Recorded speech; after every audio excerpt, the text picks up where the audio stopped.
រឹកប្រហៀមសម្រធម្មជាតិត្រកា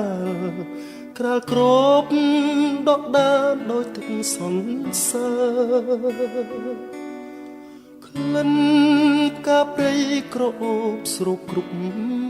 ដងហើក្លិនផ្សាផ្សាសន្សើរបេះដូងសំភ័រស្រទន់មានលក្ខណៈផ្កាអើយផ្កាសូមសួននួនយល់បំណងក្តីស្រឡាញ់ពេញព្រាដួងចិត្តនេះបងសូមធ្នមផ្កាទាំងកោលក្នុងហារទីសែនស្នេហ៍បុផាខ្នងព្រៃកាមានន័យរូបឆោមលូមពណ៌បរិសុទ្ធដោយកំរ